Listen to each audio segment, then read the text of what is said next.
Son las 10:12 de la mañana en Argentina. La temperatura es 17 grados y 2 décimas. Este programa se llama Navarro 2019. Estamos en el Destape Radio. Vamos a empezar este primer programa de Navarro 2019 con un reportaje a quien está en el piso conmigo aquí, Máximo Kirchner. Buen día, Máximo, ¿cómo estás? Buen día, Roberto.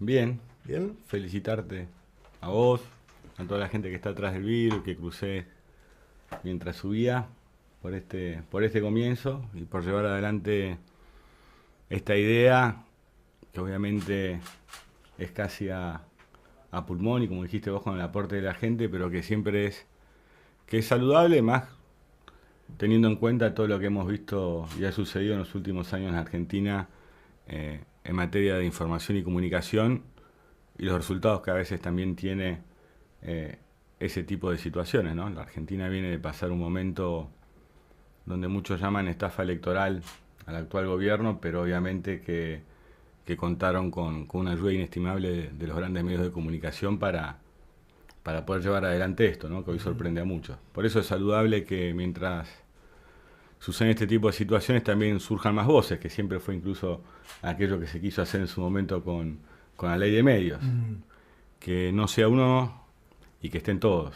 El problema es cuando ese uno toma un porte casi monstruoso y puede ayudar a engañar, a estafar o a llevar hacia un lado la opinión de la gente, incluso en contra de sus propios intereses. Así que está bueno, Los principios son buenos y bueno, después el compromiso para mantenerlo, ¿no? Todos los días, por lo que estuve escuchando, aparte va a haber gente interesante en el programa, así que muy bueno porque se pueden escuchar otras cosas. Gracias, Máximo. Hay dos temas, nosotros tenemos nuestros televisores acá y hay dos temas muy fuertes. Uno, lamentablemente, como en los últimos tiempos, todos esperando a ver cuánto va a costar el dólar hoy. Entonces hay algunos televisores que están preparándose para eso. Y otro, todas las semanas, aparentemente se está haciendo una costumbre. Los domingos, la semana pasada, habían encontrado, o estaban buscando, en realidad, unas bóvedas en el sur. Y ayer sucedió algo muy fuerte. La tapa de La Nación y la tapa de Clarín dicen que los bolsos de López, esos 9 millones de dólares que tenía José López en su casa y que salió corriendo una madrugada, que ese dinero, dijo José López, era de Cristina. Entonces quería preguntarte primero, ¿era de Cristina, Máximo? Es obvio que no. Porque aparte, mira, las tapas de Clarín a mí me tocó una vez con Hilda Garré que nos pusieran que teníamos no sé cuántos millones de dólares en bancos en Estados Unidos. Obviamente uno esa vez lo desmintió, Hilda también, pero la sociedad obviamente recibe información y no cuenta con los elementos necesarios para poder llegar a conclusiones que estén cercanas a la verdad. 3 años después de aquella denuncia y aquella tapa de Clarín, que no fue una sola tapa, fueron unas cuantas tapas y las reproducciones que se dan a partir de eso, ¿no? Las réplicas en los diferentes medios, y uno tuvo que bancársela esos 3 años. Creo que a esta altura de la situación lo que hay que tener es mucha paciencia y entender también que los factores de poder juegan. Y también que en una Argentina como la que estamos viviendo hoy, donde los derechos y las garantías... Mira, yo la otra vez escuchaba cuando fue y se discutió en el Senado los allanamientos a Cristina, que una senadora decía, bueno, si no tienen nada que ocultar, que entren, ¿no? Y yo me pregunto ¿qué son entonces los derechos y las garantías, ¿no? Porque para algo la Constitución protege a todos los argentinos y a todas las argentinas. De ser así, tendríamos que eliminar eso de la Constitución porque se supone que ninguna argentina y ningún argentino tienen nada que esconder en su casa y que tanto el Poder Judicial o las fuerzas de seguridad podrían ingresar cuando quieran, a la hora que le plazca y sin motivo alguno, porque nadie tiene nada que esconder. Entonces me parece que en ese tipo de análisis berretas que se hacen, donde se llevan puesto las libertades más básicas consagradas hace más de 200 años, creo que tenemos que pensar muy bien en qué país queremos vivir, en cómo se dan las cosas, en personas que con tal de recuperar su libertad, incluso artículos periodísticos que uno puede leer, olor a tumba, cómo hicieron para quebrar a los empresarios, sometiendo a situaciones que no son las que se tiene que someter a alguien que es detenido, ¿no? Creo que no está bueno. Creo que quizás la gente no llegue a empatizar con que pueda ser parte de esa situación, pero vos acordate que en la reforma previsional un pibe, no recuerdo el apellido ahora, estuvo un mes o más tiempo quizás en Marcos Paz, porque la policía se lo llevó detenido por tener unos panfletos del Partido Obrero, o no sé, de algún partido político, y se comió un mes adentro, pasándola muy mal. Aparte, yo escuché una vez las declaraciones del chico con el padre, la pasó muy feo, tuiteros que se han llevado detenidos. Creo que hay que tener mucho cuidado y que sería bueno que el gobierno intente gobernar de otra manera, porque el problema que tenés que quizás podés atemorizar a algunos sectores de la sociedad o de las dirigencias políticas o de la clase política. Ahora, la economía no la vas a poder manejar así y eso se nota todos los días. O sea, los números son los números. Le metan la presión que le metan, un número va a seguir siendo un número, un 5 va a ser un 5 toda la vida, y eso creo que es lo que el gobierno no logra solucionar, que es lo importante, que es mejorar la calidad de vida de la gente. Y lo que sucedió del 9 de diciembre a las 12 de la noche del 2015 hasta el día de la fecha es el empeoramiento progresivo de la calidad de vida de la gente, no solo en términos económicos, sino también en términos de sus libertades, de sus deseos, de tener anhelos, ¿no? Entonces uno lo que empieza a ver es cómo la calidad de vida de los argentinos empeora en cualquiera de los ámbitos que uno pueda imaginar, incluso también en la calidad de cómo recibe información. Vos comentabas que te echaban y así también podríamos seguir y dar muchos nombres. Y también esa situación donde muchos periodistas saben que no pueden ser muy críticos de algunas cosas porque cada vez hay menos medios donde trabajar y esa poca cantidad de medios están en una sola mano también.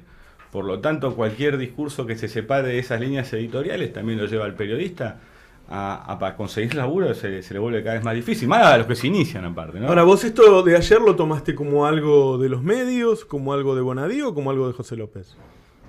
Todos juntos. Esto es lo que Cristina ya explicó muchas veces, lo que es el lawfare. Se lo explicó Cristina esto y creo que Cristina lo puede explicar mucho mejor que uno.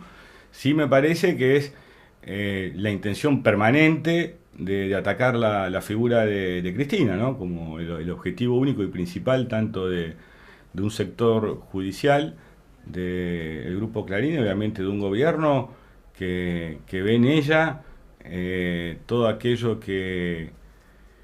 Yo creo que, mira, la figura de Cristina vista... Todavía es corto el tiempo, ¿no? Para ver aquel gobierno, pero en el tiempo va a ser visto como una de las pocas dirigentes que realmente se animó a romper lógicas y que decidió en función de la gente. Y creo que lo que sí se hace cuando uno ve la vida post-presidencial de la Rúa y la vida post-presidencial de Cristina, quizás haya muchos dirigentes o gente que esté en el futuro que prefiera gobernar a Argentina como la gobernó de la Rúa y como la gobernó Cristina, porque la Rúa anda tranquilo por todos lados y se llevó al país puestos, millones de argentinos puestos, o sea, podríamos, ¿no? Y encima te lo presentan como un inútil cuando fue una persona que reprimió, que dejó un tendal de muertos en la Argentina con tal de quedarse, y una vez que no pudo hacerlo se fue. O sea, no fue un inútil ni un tonto. La palabra sería otra. Entonces creo que lo de Cristina tiene que ver con una situación de venganza personal hacia ella, pero también y fundamentalmente con un aleccionamiento a futuro, para las futuras dirigencias. Que nadie se anima a pensar un país diferente al que quieren ellos y al que había sido hasta el 25 de mayo del 2003. Y creo que ahí es donde se produce la mayor tensión y que esa tensión se va a seguir produciendo porque son muchas y muchos los que quieren otro país y ya saben que se puede gobernar de otra manera. Incluso mejor que entre el 2003 y el 2015, obviamente. Es absolutamente perfectible y mejorable. Pero no esto. Esto no. ¿Esto qué pasa? Digo, este dólar a 40 y pico, estos desbordes, ¿son simplemente un plan de gobierno o hay cierta torpeza, hay ciertos errores? Digo, ¿lo tomás como todo intencional, todo se quiso hacer esto o no? ¿O les sale mal? Y este gobierno a veces da la sensación de que nunca pierden, ¿no? Es que hay gente, bueno, que si le va mal en la política, por gobernar como gobiernan, si le estarían saliendo mal las cosas, bueno, ganan para después, ganan, ¿no? Después de dejar el gobierno. Si le va bien, ganan también. O sea, y cuando uno ve la cara de algunos, por ejemplo, de Luis Caputo, uno tiene la cara de esas personas que nunca perdieron en nada. No saben lo que es perder. No saben lo que es que algo no te salga como querés. Gente muy desapegada de lo que son los sentimientos de la mayoría de la gente en el día a día. No quieren tener ese contacto. Por eso también es un gobierno que trata siempre de romper los vínculos de las dirigencias políticas con la sociedad. La idea que tienen siempre es, por ejemplo, como a ellos no les interesa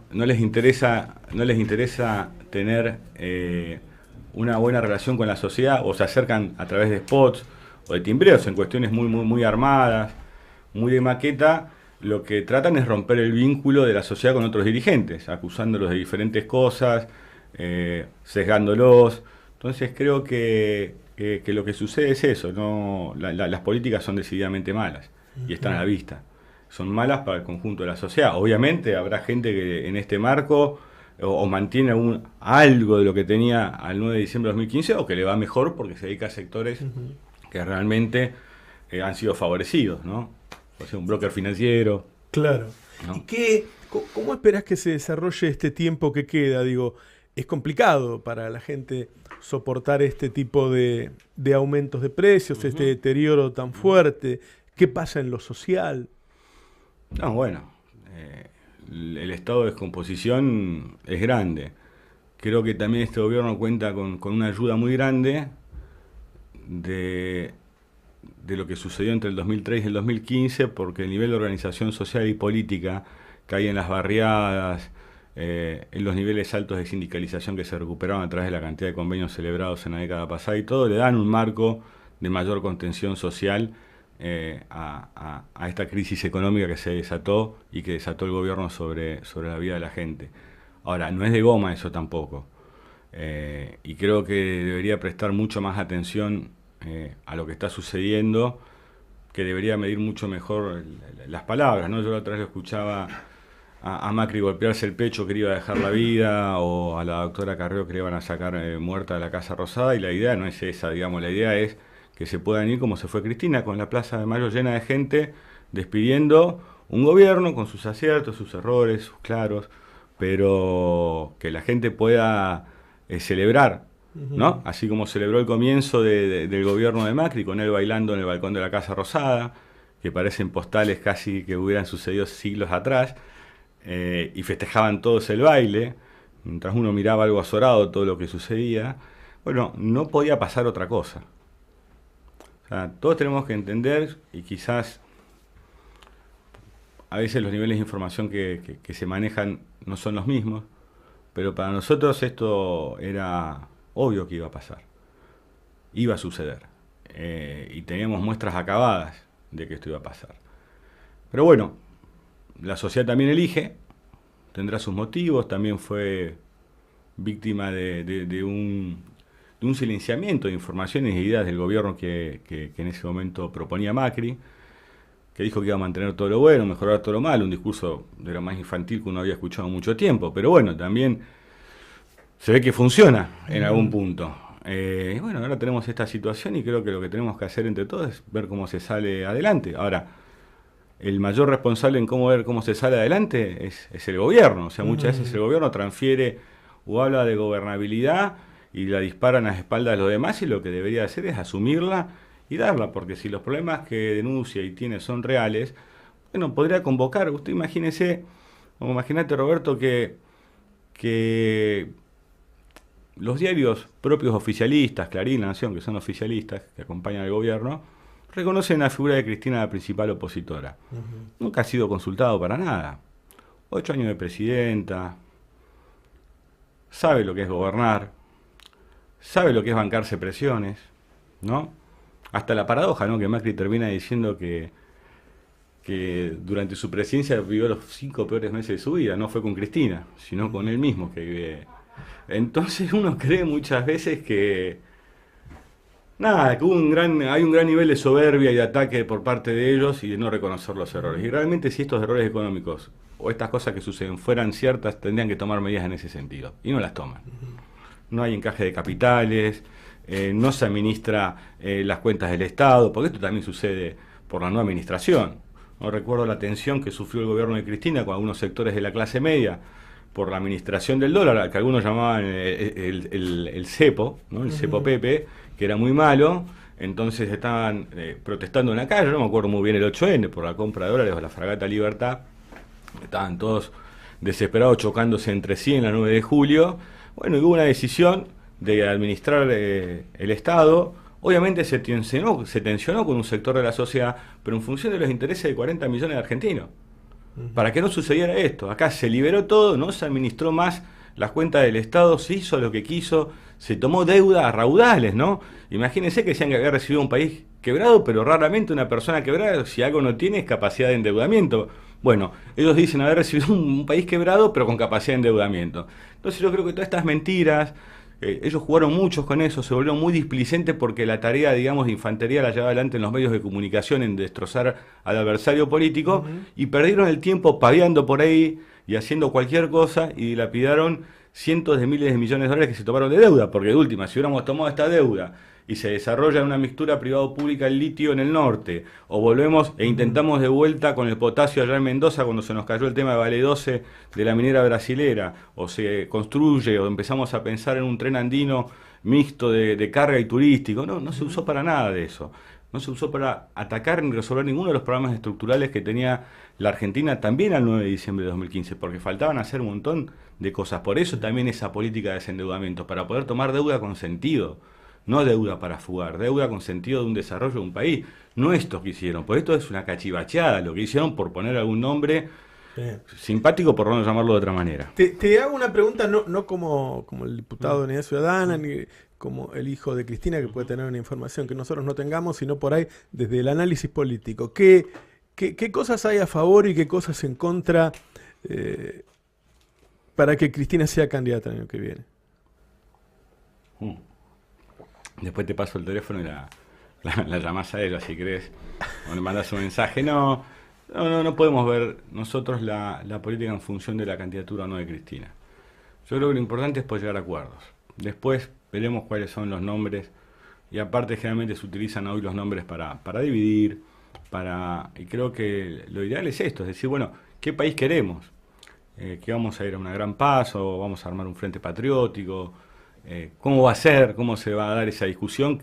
¿Qué plataforma, qué piso estándar va a tener esa discusión? Porque ir a una PASO, por ejemplo, implicaría por lo menos que aquellos que participen tengan, ¿no? Un mínimo común denominador de lo que esperan para el país en el futuro.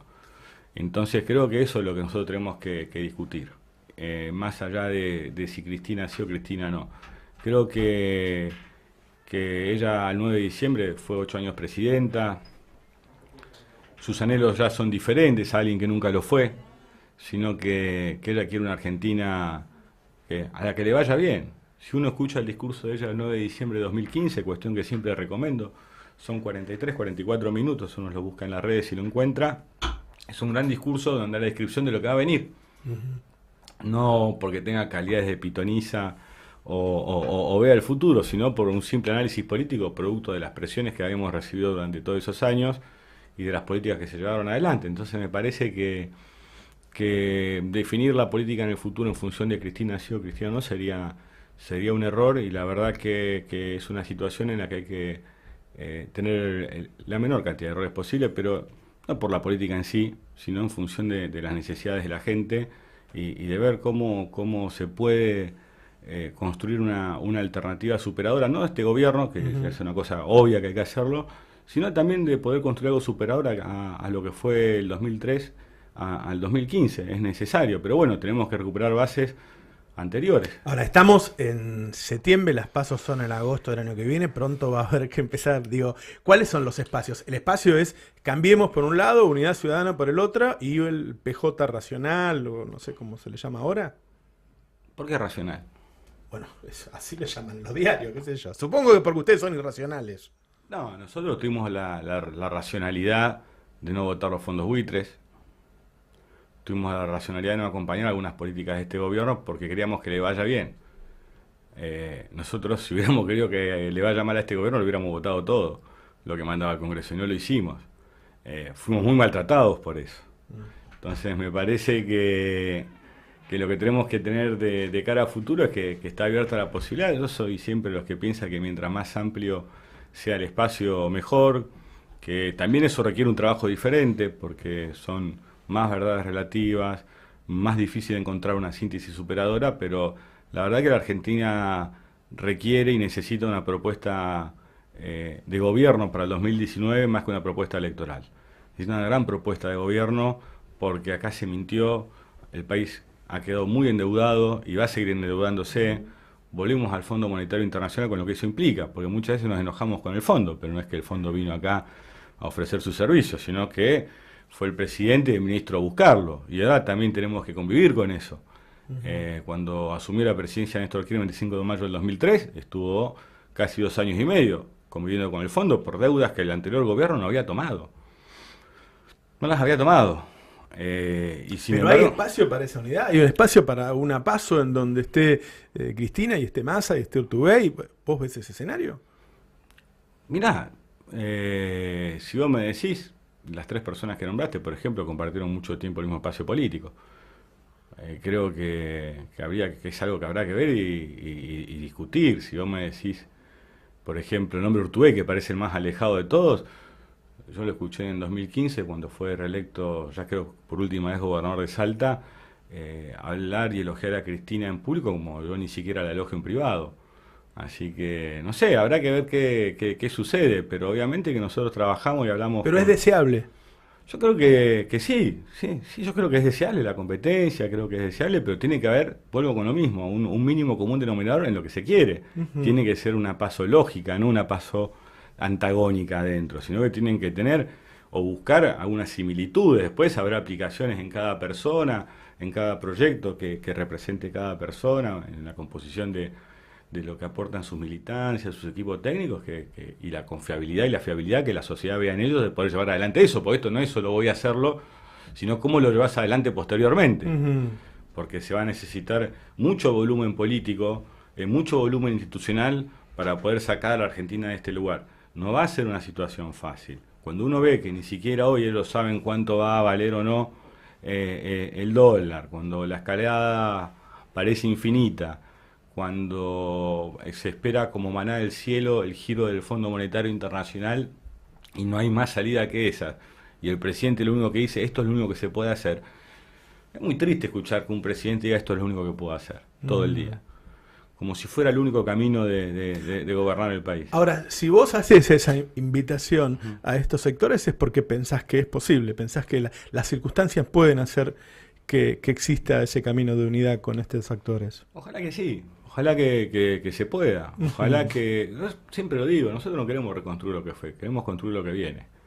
Y no es una fecha ni mucho menos, sino que nosotros tenemos mucho cariño y afecto por lo que se hizo entre el 2003 y el 2015. O sea, a mí no me alegra que al gobierno le vaya como le va, que se destruya todo esto, porque costó mucho, ¿no? Uno a veces lo ve más desde el lado personal, en ausencia de Néstor, en lo que dejó tanta gente, y fue un gran laburo, ¿no? Yo me acuerdo entre el 2003 y el 2007, por nombrarte una etapa de aquellos años, el compromiso que tenía el presidente en ese momento con el trabajo es muy diferente al que tiene ahora, el actual.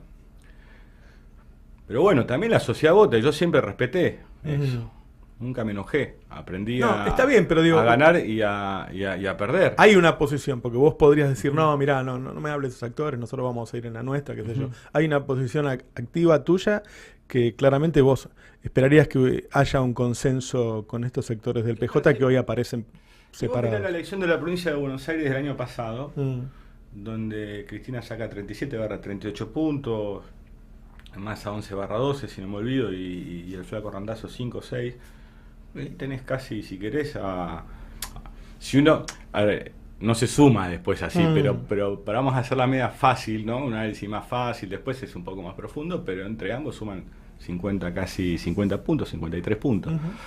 Entre los tres, por ejemplo, ¿no? Son diferentes vertientes. Obviamente que eso después no es una suma que sea así, sino que también sufriría restas, pero es claro que ya había un sentimiento opositor a las políticas del gobierno que la división lo fortalece, obviamente, al gobierno, y que tenemos que tener la inteligencia suficiente sin dinamitar la posibilidad de gobernar después, que esto es lo fundamental. O sea, construir un frente o una alianza que después se desintegre por los antagonismos existentes respecto a las políticas de gobierno sería un gran error, porque sería frustrar a la sociedad. Y no podemos frustrar a la sociedad o someterla a otra frustración consecutiva después de esta que está sufriendo durante estos 4 años. Entonces tenemos que ser muy responsables y también todos saber ceder. En Brasil ganaba Lula, todo indicaba que ganaba Lula, y lo metieron preso. No te digo que me des un porcentaje de posibilidades, pero vos debes tener ciertas certezas, o debes pensar qué es lo que va a ocurrir. ¿Vos pensás que es factible que eso suceda con Cristina? Es hacer futurología.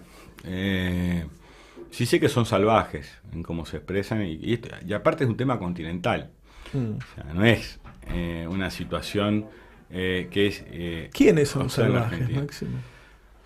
¿Cómo se maneja, no? Cuando uno ve la prisión de Lula y primero las encuestas con 40 puntos, o ve lo que le está sucediendo a Rafael Correa en Ecuador, lo que le tocó pasar en su momento a Lugo en Paraguay, que por ahí queda muy atrás en el tiempo, pero fue en el mismo sentido. Creo que no se bancaron un continente más independiente. Creo que incluso las propias grupos financieros, sí, creo que lo podemos resumir en la palabra oligarquías locales que tiene cada país, sumado a intereses desde afuera, ¿no? Que ven a nuestros países como grandes oportunidades para hacer grandes diferencias en los negocios. No es más ni menos que eso. Habrá alguna cuestión geopolítica también. Creo que va, incluso muchos lo refieren a que la región también se abrió a otros mercados como a China o a Rusia, aparte del histórico que tenía con Estados Unidos, y eso puede haber molestado a alguien. Pero si uno mira el desarrollo de los países, sus clases medias creció la independencia económica, se pudieron desendeudar por primera vez en la historia. Fue un proceso virtuoso, pero no perfecto, porque muchas veces cuando nosotros hablamos de estas cuestiones dicen, pero no fueron perfectos. Claro que no. Y eso también es parte de lo que hoy por hoy a nosotros nos lleva a una profunda reflexión, que va desde también una autocrítica hecha a un proceso de autoestima, porque vaya que es difícil gobernar en esta región y en particular la Argentina, y a las presiones que te sometes y te someten. Entonces creo que hacer futurología sobre el destino de Cristina, yo sí te puedo decir algo sobre el futuro de ella, que ella no va a cambiar la forma de pensar, hagan lo que hagan. Y eso tiene un valor para mí en los dirigentes y en las dirigentes importantísimo, ¿no? Que no dejen de decir lo que creen, trabajar por lo que creen, así le prometan el peor de los destinos. Y creo que eso en el tiempo tiene un valor. La Argentina, en particular en la historia, ha tenido esto. O sea, Perón tuvo que estar 18 años fuera del país. Se tuvo que ir. Aguinaldo, vacaciones, todo lo que había hecho Perón, 18 años afuera. Te puedo hablar de San Martín, de Rosa, de cómo lo dejaron tirado a Belgrano, de todo lo que pasó, lo que le sucedió al mismo Hipólito Yrigoyen. Es un país complejo la Argentina, donde sus clases dominantes son muchas veces exterminadoras, como lo fueron entre el 76 y el 83. No soportan que se piense diferente a ellas, no soportan que las gobierne alguien que no los obedezca. Y bueno, el que los obedece toma las decisiones que toma y la sociedad vive como vive. Recién cuando venía para acá, venía escuchando la radio, había un trabajador que se llamaba Julio, ¿no? Que ganaba 10.000, 12.000 pesos, dijo, y le había venido, no sé si era una publicidad o una entrevista, y le había venido 5.000 de 4.000 de gas, 1.800 de luz, gastaba 2 lucas en viajes, en ir y volver, y claro, terminás trabajando para nada. O sea, ahí es cuando hasta el mismo Metrobús empieza a perder sentido, porque ya nadie lo va a usar, porque no va a haber fuerza de trabajo para trasladar o boleto que se pueda pagar. Entonces creo que estas son las situaciones que hay que discutir más allá de los nombres en la Argentina. Porque vos fíjate, Roberto, te dicen, no queremos ser Venezuela, ¿no? Bueno, Venezuela tiene un problema central que es el petróleo. Si sube el petróleo, mejora la cosa; si baja el petróleo, empeora. ¿No? Una economía que depende de un commodity. Bueno, la Argentina, mirá lo que le termina pasando por una sequía de la soja. Ponerle petróleo allá y soja acá si querés, pero terminás siendo dependiente en algún momento. Y lo que hay que evitar son ese tipo de situaciones. Y esto nosotros lo explicamos, y eso se hace con conocimiento, con inversión en educación, en ciencia y tecnología, en salud, con desarrollo. O sea, para no depender, para no ser Venezuela, si fuera eso, bueno, tratemos de evitar una economía dependiente de un commodity, porque después viene una sequía y no te alcanzan los dólares para pagar las deudas que vos tomaste aparte. Entonces creo que la discusión debe ser un poquito más profunda que la que venimos trayendo hasta acá. Obviamente que mientras más profunda la discusión, menos le conviene a los sectores de poder y al sector dominante, porque empieza a ver los argentinos también la magnitud de la estafa electoral a la que han sido sometidos. Pero bueno. ¿Qué harías vos como dirigente política si meten presa a Cristina? Digo, no sé, ¿llamarías a la gente para que vaya a la puerta de la cárcel? No, es una pregunta. No, es una pregunta muy. Es futurología, no podría decirte eso, aparte de que estamos hablando de una persona que uno quiere mucho, así que creo que eso lo decidirían otros, no sería uno el que tenga que decidir eso, ¿no? Porque a veces los vínculos y los afectos personales en situaciones así te pueden hacer equivocar. No, hay que ser muy responsable, no hay que pensar en esos términos. Yo creo que tenemos que ser muy pacientes, no, pero sí tranquilos, y estar muy tranquilos, porque creo que está mostrando ya el último rostro de este gobierno. Creo que, es más, en esa etapa que vos describías de ayer, Cristina viene siendo el eje central y el ataque central en los 2 últimos años y medio, 3 años. Es una cuestión formidable.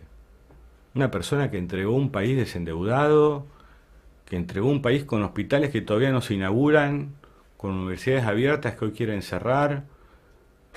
Y uno lo ve a otros expresidentes, y la verdad es que le llama poderosamente la atención el nivel de agresividad que hay sobre la figura de Cristina. Y el nivel, aparte, de apañamiento sobre la figura de Macri. Cuando uno los pone a los dos y los escuchás a los dos, vos te das cuenta quién puede gobernar la Argentina y quién no. Eso creo que ya está. ¿Tenés idea de precios? ¿Comprás algo alguna vez? Sí, compramos a veces cuando nos juntamos a comer. No me ocupo tanto porque muchas veces comemos en la cámara ahí algo y después a la noche nada. Digo, si sabés lo que suben, si tenés idea de lo que está pasando. Sí, eso sí. Lo venía. Al otro día vos mostraste la placa ayer, y me la mandaron también, con el arroz, la harina, cómo va subiendo. Sí, las boletas y las facturas, lo que es agua, luz, la nafta. La nafta.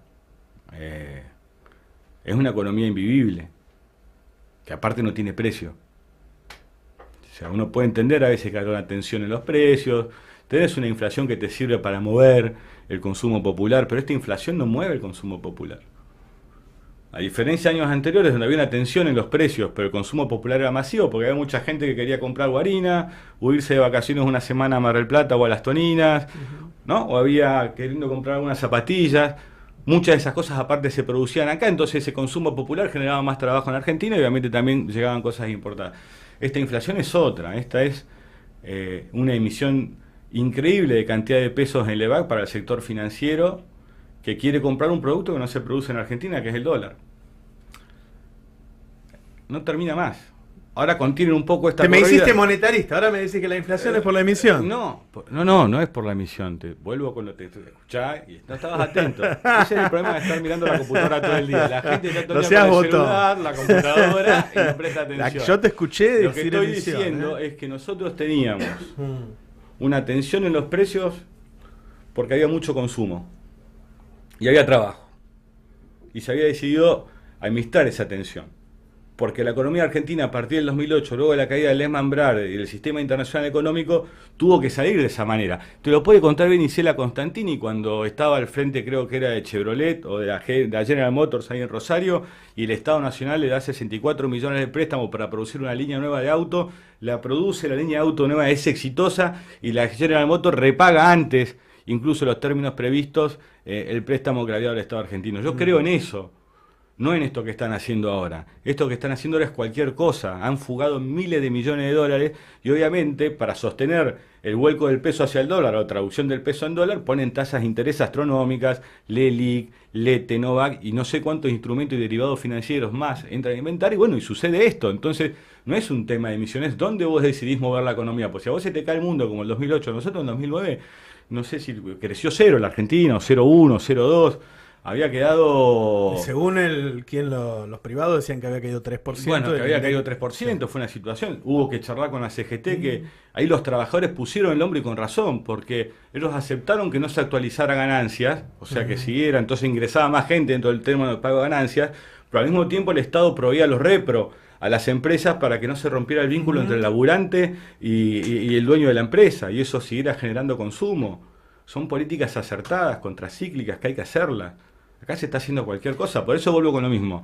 Acá el problema es porque hay muy pocos miles de personas con muchos LEVAX y diferentes instrumentos y fondos de inversión, van a saber quiénes son, presionando sobre un producto que no se produce en Argentina, que es el dólar. Te aprovecho ya que hablaste de la inflación y me tiraste la palabra autocrítica en el medio.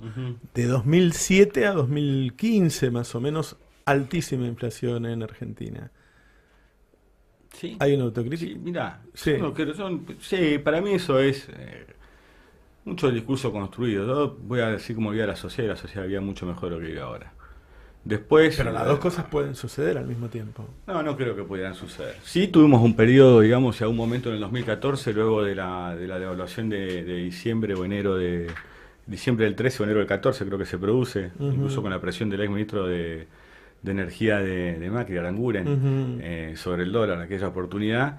Y en ese momento sí tuvimos un sacudón fuerte. Obviamente se trabajó, hubo políticas como precios cuidados, pero políticas en serio, no una publicidad en la tele. O sea, se volcaba la gente a la calle, buscaba el control, quería ver qué se hacía, qué no se hacía, había una sociedad participando. Vos decís que no era alta la su propio destino. inflación con el kirchnerismo. Me vas a decir, mira, en términos económicos neoliberales, cualquier cosa es alto para ellos en inflación. Es así. Yo ahora, no soy si vos me decís... no me acuses de... no, pero tenés algunos rasgos. Bueno, a mi izquierda la pared, decía el viejo, miralo. Pero, podría ser, no, obviamente que uno hubiera deseado que sea menor, pero fue un problema sobredimensionado. Y ahora mal resuelto aparte. Así que todo lo que criticaban, que él decía con un chasquido de dedos se soluciona el problema de inflación, no. Nosotros entre la paz de los cementerios y la tensión de los precios, en esto que vos llamás una inflación alta, elegimos la tensión y la administración del Estado a la paz de los cementerios. A ver, de la Rúa no se fue con inflación, de la Rúa se fue con deflación. Sí. Para que algunos que lo ponen como el gran problema. ¿Alguien se acuerda lo que era esa Argentina? Bajaban los precios, no había consumo, la gente no morfaba y no comía. O sea, hay que administrar esas tensiones. Claro que no hay gobierno perfecto ni política perfecta. Ahora, el sobredimensionamiento de algunos problemas que suelen hacerse, después traen grandes dolores de cabeza. Obviamente que incluso en el 2015 ya es mucho menor la inflación a la del 2014. O sea, venía en un proceso de descenso. Bueno, esta gente la subió de vuelta, apenas asumen, van de 9 a 16, les da vértigo en febrero o marzo del 16 porque llega a 16 pesos el dólar, se pone medio vértigo, retroceden, vuelven a 14, 13 pesos y entran en esta situación de tasas altas. No, bueno, todo lo que ya sabemos que fue sucediendo, ¿no? Para mí, obviamente que cuando uno ve el ciclo, porque muchas veces te hablan de los superávit primarios, obviamente que todos estamos de acuerdo a eso, pero ¿a costa de qué? O sea, como vos dijiste recién en la editorial, los números tienen que cerrar con la gente adentro. Si no, hasta un Duhovne puede manejar la economía. Lo difícil, o sea, es lo otro, esto que están haciendo, ir y firmar lo que te ponen adelante. Ir y firmar lo que te ponen adelante, sin ningún tipo de mirada crítica. Todos los argentinos esperando, casi como la canción de León Gieco, ¿no? Dale, cachito, dale, que ¿no? Y va y sale para Estados Unidos y nos quedamos todos mirando el avión, cuándo vuelve, cuando... Si le duele un poquito la cabeza, nos agarramos... No podemos estar viviendo así los argentinos. Se dejó otro país. Creo que tienen que hacerse cargo. Aparte, la otra vez escuchaba que decían, no explicamos bien todo lo que recibimos. ¿Cómo que no? Si a los 3 o 4 meses de haber asumido el gobierno, presentaron un informe que se llamaba El Estado sobre el Estado. ¿O no presentaron eso? Bueno, y actuaron en base a ese informe. Bueno, y estos son los resultados que tenemos. Creo que se tiene que hacer cargo en algún punto. Máximo, hablamos recién de la posibilidad de la unidad del peronismo. Acaba de fallecer José Manuel de la Sota, un actor muy importante. De la Sota dijo por ahí en Córdoba que había tenido una reunión con vos, que es cierto. Nos habíamos juntado, sí, hace unos meses, 2 o 3 meses atrás, una reunión muy, muy buena. Había estado él, había estado Natalia, creo que es la hija, y una compañera, Gaby Esteves. Unas personas más. Estuvimos comiendo ahí en el departamento que él tiene acá en la ciudad de Buenos Aires, y la verdad que fue una charla larga, buena. Hablamos de política, también de otros temas. Yo le recordaba en ese momento que incluso lo veía mejor que en la foto que tenía pegada yo en mi placar cuando era chico, que era Cafiero de la Sota, ¿no? Porque como todos saben, aparte de esto también estaba en la renovación, en ese punto, en la línea aquella del peronismo. Néstor y Cristina estaban ubicados ahí, lo tenía la calcamonía, ¿no? de Cafiero de la Sota. Yo era chico, tendría 10, 12 años, ¿no? No más. Y bueno, nos reímos mucho, charlamos mucho, puntos interesantes de acuerdo en algunos temas. Habíamos quedado en hablar, él tenía que viajar por temas a España, creo que sí, iba por temas, tenía un tema de salud y aparte de temas daba clases o algo así me había explicado. Y estaba también con el proyecto de hacer un programa de televisión, creo, no me acuerdo bien, pero algo así me había dicho, estaba impecable aparte. La verdad que yo lo vi, estaba impecable, estaba muy bien, no, ni por asomo podía creer la edad que tenía. Muy bien, muy lúcido, obviamente en algunas cuestiones pensábamos diferente, pero bueno, siempre, eso pasa en todos los espacios, es recontraválido. Pero lo había visto muy bien, la verdad cuando un compañero me llamó, me quedé pensando, ¿no? A veces qué finitos somos, ¿no? Y el dolor que debe tener la familia por lo intempestivo de la muerte, ¿no? Muchas veces en algunas cuestiones crónicas es como que vos esperás, que no significa que sea menos el dolor, pero vas preparándote, pero cuando sucede de una manera no pensada, que no estaba en el menú y es intempestivo de esta manera, te quedan muchas cosas en el tintero. ¿Estás hablando de la Sota o de tu papá? No, me imagino, tengo cierto grado de empatía, imagino lo que pueden estar pasando la gente que lo quiere, ¿no? O lo que iba a hacer al otro día, o lo que iba a compartir con su familia, o la charla que quedó pendiente, che, no la tenés más. Pero bueno, mi acompañamiento para la familia, para los que militaron con él, para los que lo quisieron bien, que sean fuertes. Es una pérdida para la política. Sí, obviamente. Sí, pero a mí eso en esos términos me cuesta medirlo a veces. Yo lo mido más en términos personales. Es el único lugar a veces donde personalmente el dolor es donde uno se vuelve un poco más y piensa en la familia de él. Pero bueno, van a salir adelante, la vida sigue. Nada, la última. ¿Trabajás para esa unidad todos los días? Sí, obvio. Sí. A eso lo tenemos que poner por delante nosotros. Ahora, si después la podemos lograr o no, bueno, no depende solo de la buena voluntad y de los deseos, pero bueno, es una persona que con lo que desea le mete compromiso. Quizás uno de los males de la sociedad hoy por hoy es la lejanía, ¿no?, de lo que se desea con el compromiso para poder llegar a cumplir ese deseo.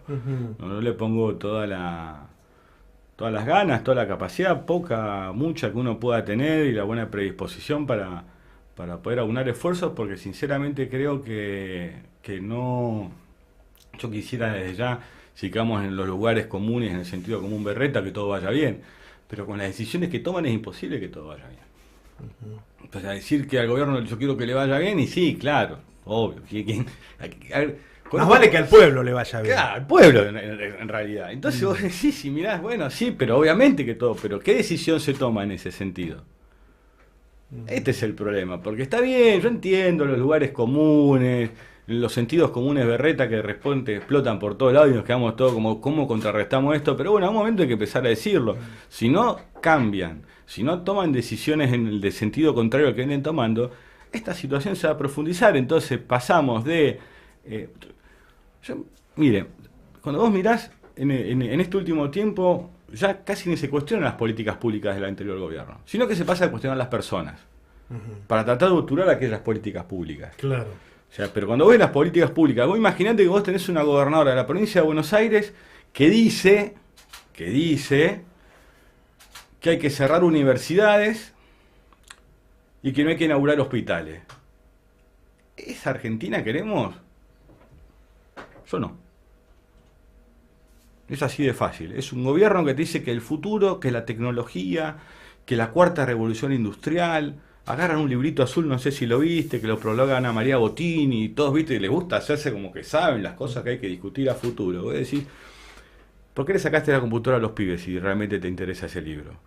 ¿Por qué dejás de invertir en ciencia y tecnología si realmente vos estás interesado en hablar de los trabajos del futuro, que las tareas repetitivas y aburridas van a ser hechas por máquinas, entonces hay que empezar a... están haciendo todo lo contrario a lo que dicen. O sea, manejar Snapchat, digamos, no es... eso es ocio en la tecnología. No es conocimiento aplicado a la tecnología. Ahí es cuando vos tenés que tomar valor el CONICET. Y arman campañas tan burdas con sentido común berreta. En el CONICET investigan si una rata responde a tal estímulo.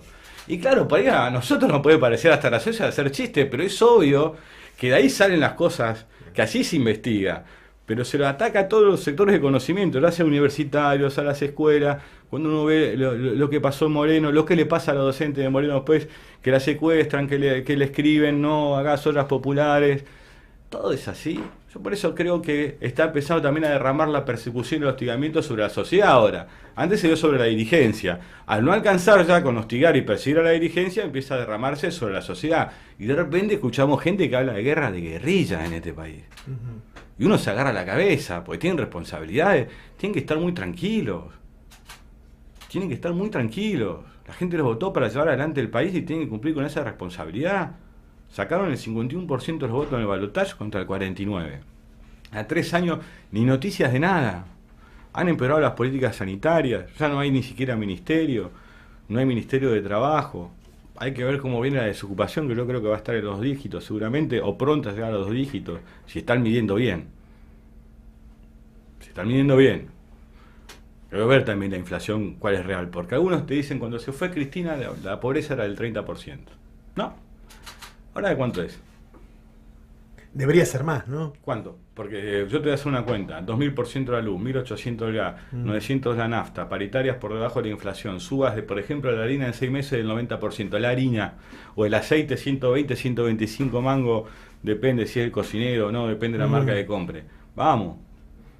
¿Cuánto la pobreza ahora si era 30 con Cristina? O sea, por eso te digo sinceramente que cuando vos te llegan factura de gas con un solo calefactor o un calefactor, acá estamos hablando, ¿no? Cava, AMBA o provincia de Buenos Aires en general, de 6 o 5 lucas con un solo calefactor de gas, imagínate, aparte eso lo que sería en la Patagonia. O sea, ¿cómo hace una persona con 6 lucas, con un solo calefactor, usando una hornada, 6 lucas de gas, 4 lucas de gas, 1 o 2 de agua, 3, 4 de luz, que el bondi te sube todos los días, que el tren, que te dicen que tenés que tener un estado físico para correr, para que tenés que llegar en 2 horas a los 3... O sea, dependés de un montón de variables que ya están fuera de tu alcance también en todo este sentido. Los peajes, accesos que antes estaban repletos a cualquier hora, digamos un fin de semana, hoy ya tienen mucho menos tránsito, horas pico, ya inventaron la hora pico, antes la hora pico era en un momento determinado, ahora hasta los fines de semana tienen hora pico. Entonces no me vengan con que era el 30% de la pobreza con Cristina y ahora el 32%. O sea, no hay que ser, digamos, un gran matemático, no hay que ser paenza para darse cuenta que esto es mucho peor de lo que dicen y que ojalá, por lo menos, estén tomando la decisión a lo que saben y no lo que dicen. Porque a mí me da la impresión que muchas veces se creen lo que dicen, que es lo peor de las operaciones de prensa. El problema de las operaciones de prensa es que el que las hace se las termina creyendo. Y bueno, después llega la realidad. El lunes siempre llega. Máximo, muchas gracias. No, gracias a vos. Muchas gracias a todos. Salud.